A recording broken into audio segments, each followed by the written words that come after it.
What's going on, guys? Good evening. Good evening. Today, I want to try something new. I just want to build a community of intelligent people that want to grow. I want to learn about who they are. So I want to start like a little online book club. And the first book that I chose, not by chance, is Hebrews to Negroes. I want to see what this book is really about.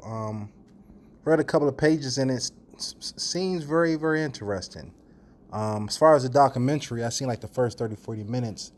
It was very, I don't want to say confusing, but I guess you would have to be well versed biblically to really understand like some of the things that they were talking about. But the book definitely doesn't go that route. The book is definitely more, I feel like, self educating and something that people can understand.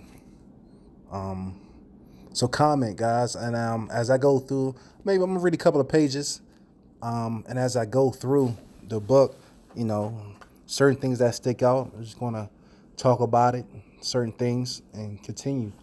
I'm just gonna read a couple of pages, and may do this every other day. It depends, whether you guys like it. I'm going to read it because I'm going to educate myself regardless. I like reading. So yeah, so. Like I said, no further ado, the book that I'm going to go through is Hebrews to Negroes by Ronald Dalton Jr. Let's go. Like the artwork. This book is dedicated to my beautiful wife. Thanks for being supportive of me throughout this long process. I know it's been rough, but you have allowed me to follow my heart and my mission from God. You always be loved. As high as the sky and as deep as the ocean. We all we got. Interesting. He's praising his wife. Let's just get through this. The first chapter. Copyright. Table of contents.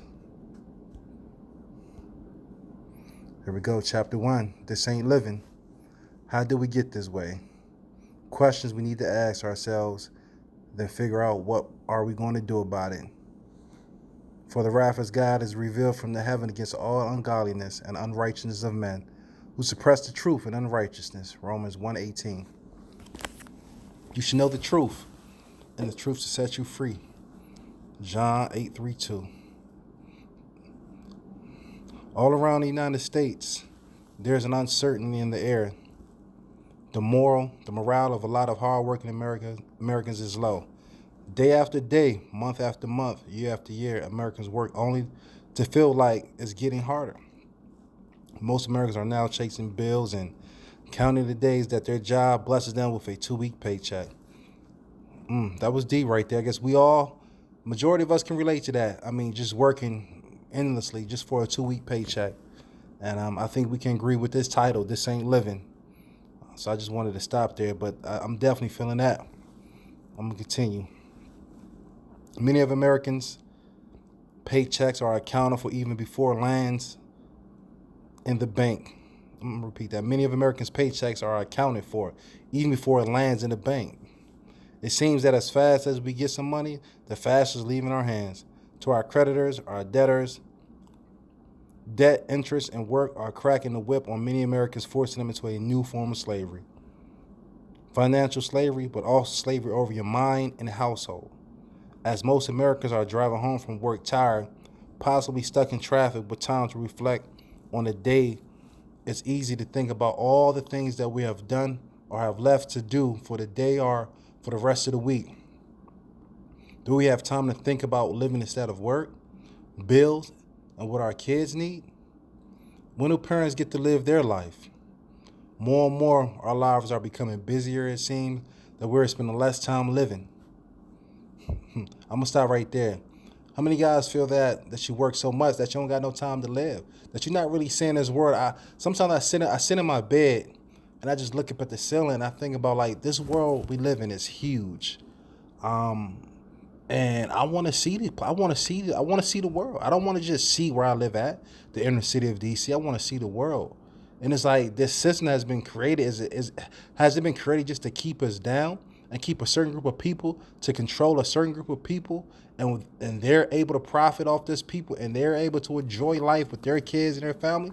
That's not right. I went to Turkey a couple of months ago, and while I was at the Turkish airport, they were displaying on the screen all these countries that I never even heard of, guys. These beautiful places, and I was just watching this big jumbo screen of where the Turkish Airlines took people. And I was like, I never knew these places existed. They were beautiful places.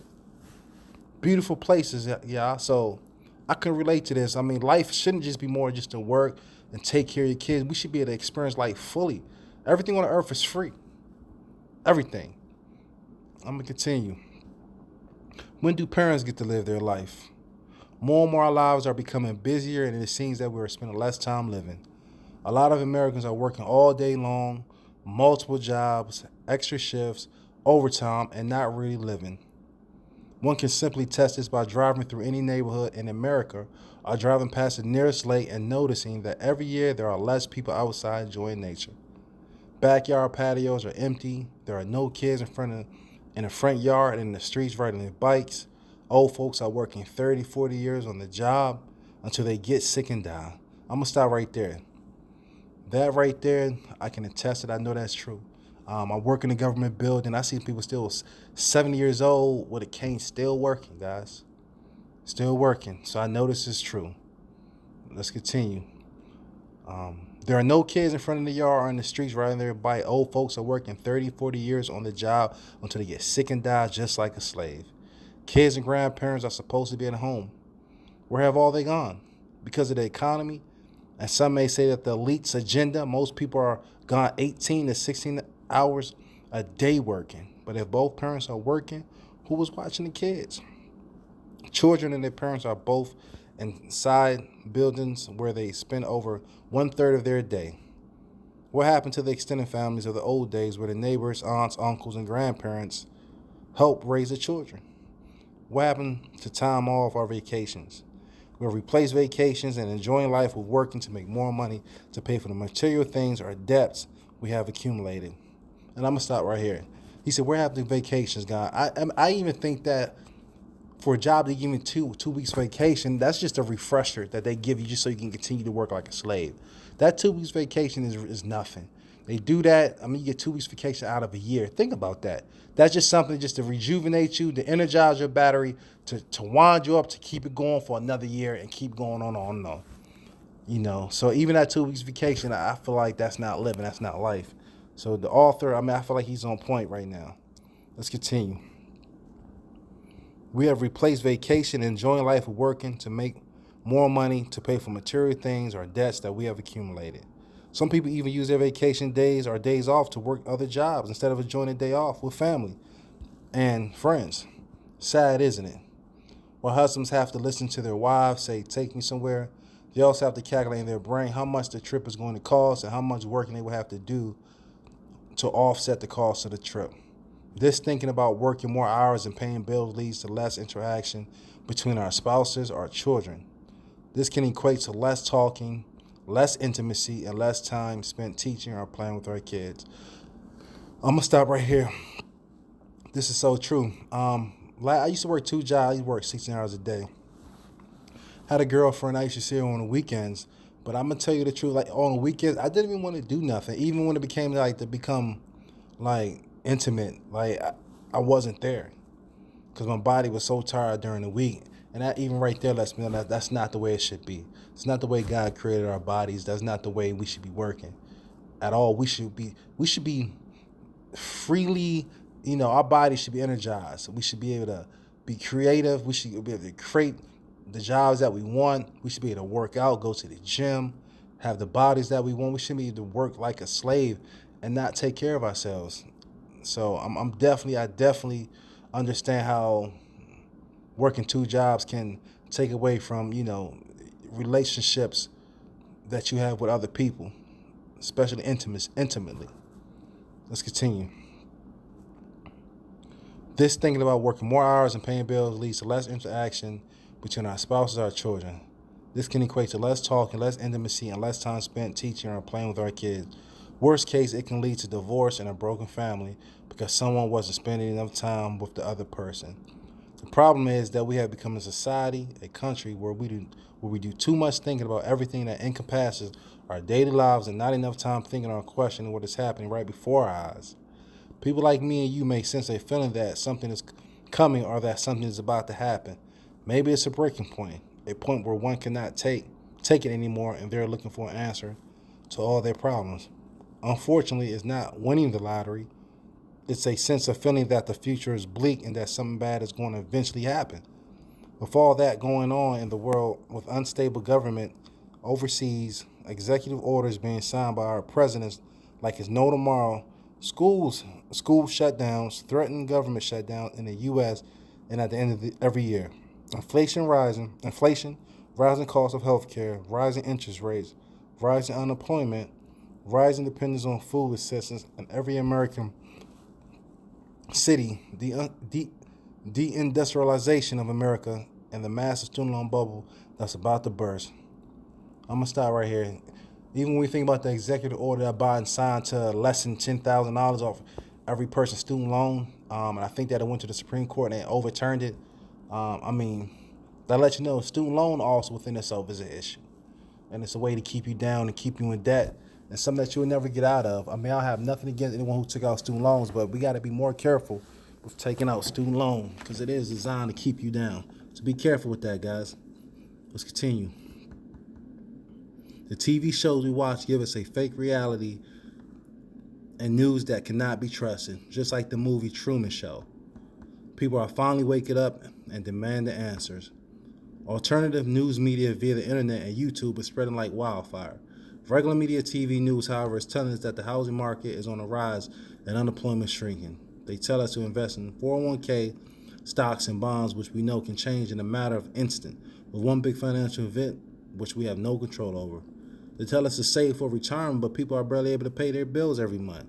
They tell us that the Affordable Care Act, Obamacare, is affordable, but Americans are realized that they cannot afford it once they sign up. What's up with that?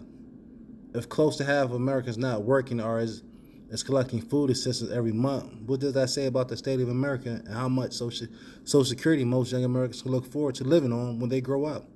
If today's baby boomer generation that worked 30 years on a job can barely make it today on Social Security, diminishing pensions, and our 401k, then we should be very worried right now about our future in America.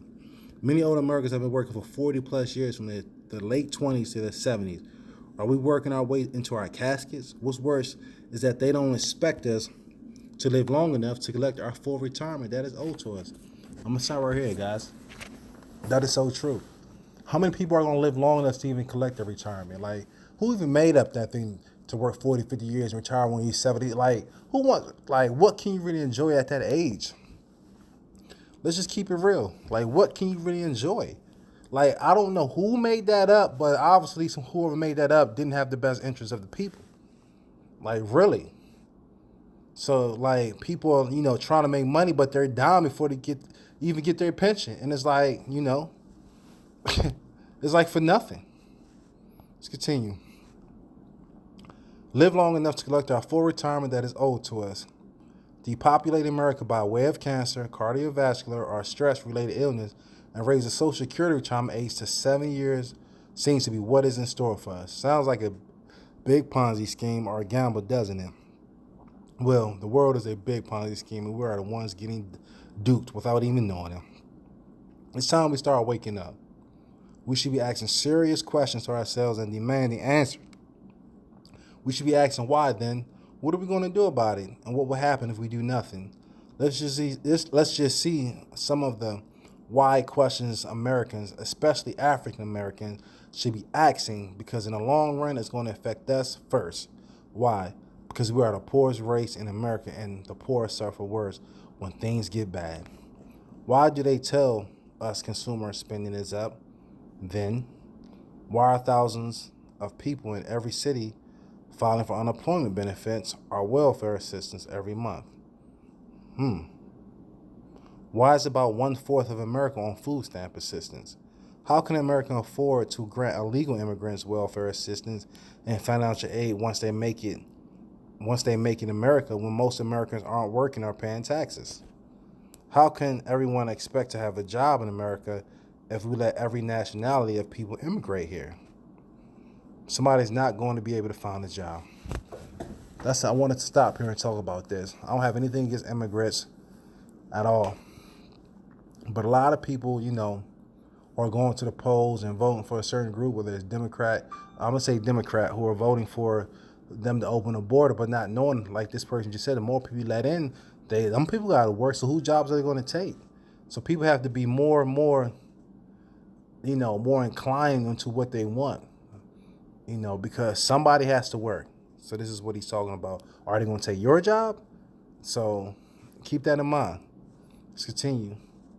Somebody's not going to be able to work or find a job. Why would anybody want to work breaking their back every day for $7.25 an hour when they can live easier, work under the table of collecting government assistance? Why do we keep establishing new trade agreements with other countries while deindustrializing America and creating massive layoffs? Why do foreigners from the Middle East get food assistance and sell the same government-bought food to us in stores for a huge profit? Why do some Middle Eastern stores owners call blacks monkey and slaves, but yet they take our money every day? Why don't we boycott when we as a race are being treated unfairly, or when other races exhibit racism towards us but still take our money? Why do party store owners get paid by the state to have lottery machines in their stores, and why do they get a percentage of every ticket purchased? If a percentage of a lottery ticket money goes to help pay for schools and more poor people play the lottery than rich people, then how come black inner city schools are shutting down in these cities where most of the lottery ticket players live in? I'm going to repeat that. This is something very deep. Why do party store owners get paid by the state to have lottery machines in their stores? And why do they get a percentage of every ticket purchase? If a percentage of the lottery money goes to help pay for schools and more poor people play the lottery than rich people, then how come black inner city schools are shutting down in these cities where most of the lottery tickets players live in?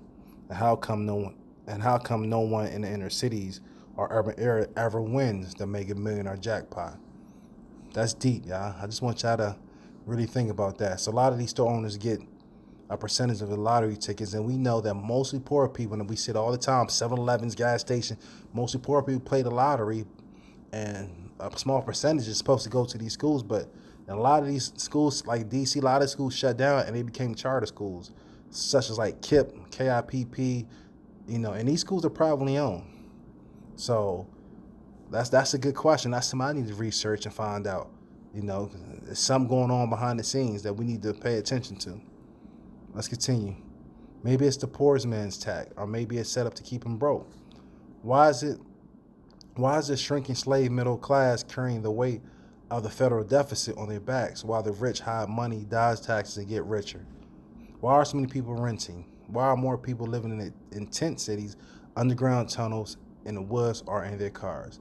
I want to revert back to let me say, why are so many people renting? This is a true statement. So guys, if so many people are renting, this is why people need to get into real estate. Get into real estate. Get into multifamily units. Like I'm into multifamily unit. I own a couple of 4-unit buildings in DC. People always need a place to live. As black people, we need to invest in business, especially real estate.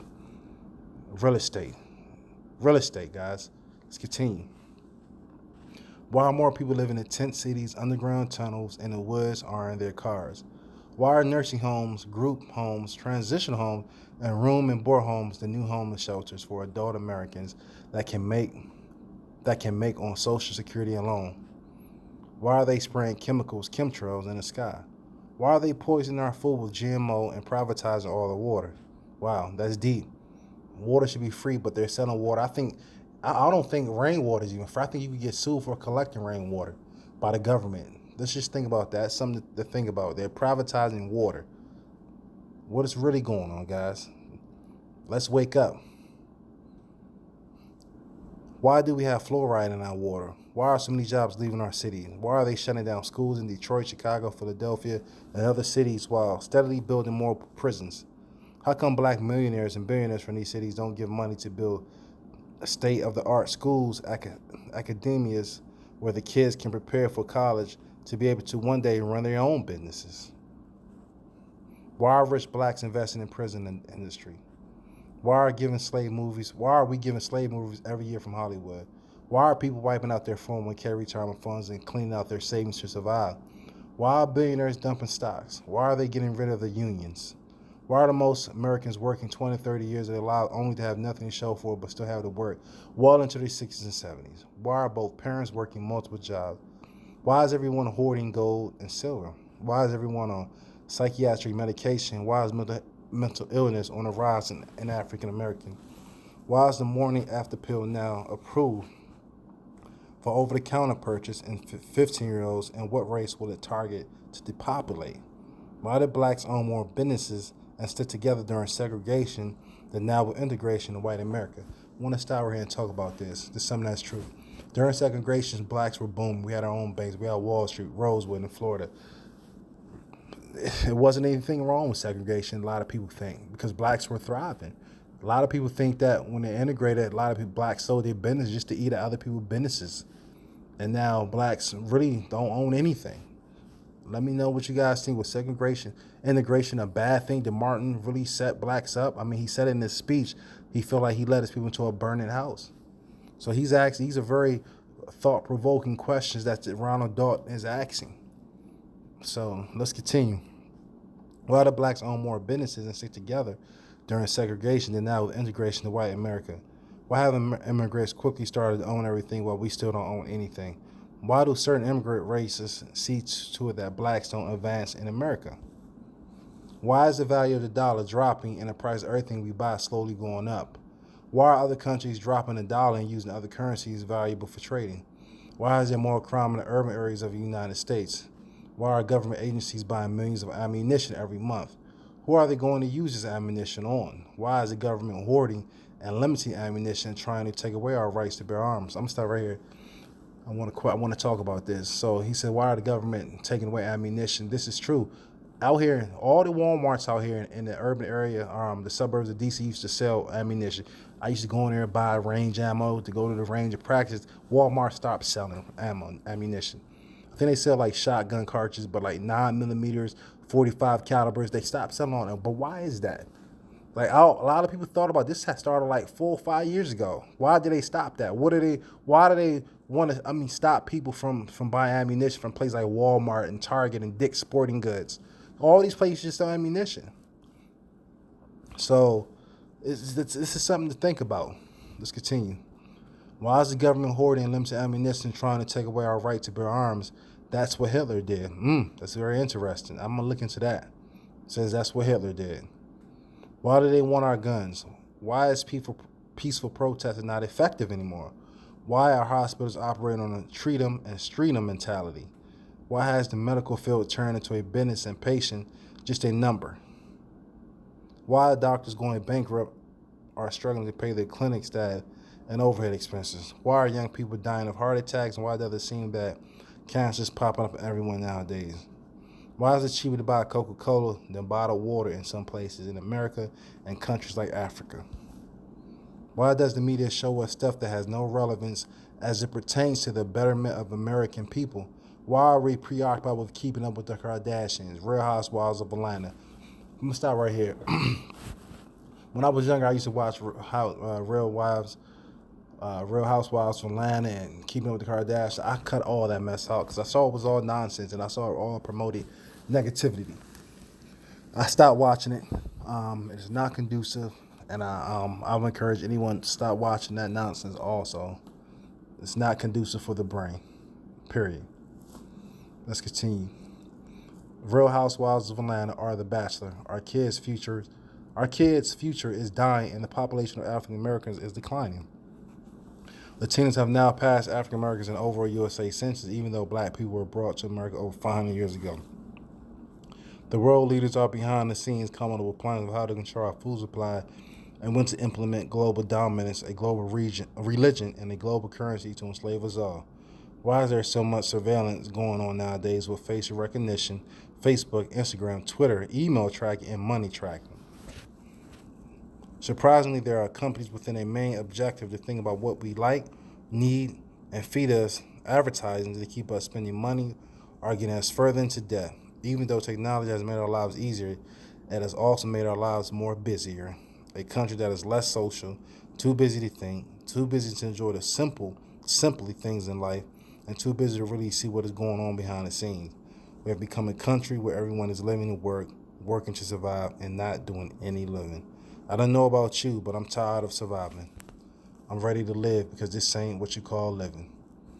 I'm gonna stop right here, guys. Um, continue to be continued. Um, yeah, guys, let me know what you thought. Drop a comments in the comment section. So right now it's thought provoking. He's asking very good questions, and I know it's going to get better.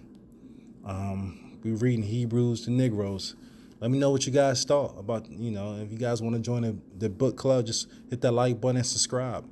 And we can definitely keep it going. After this book, you guys can drop recommendation of other books you want to go through and do reactions to. We can grow together. Drop a comment. Let me know what you guys thought. Peace.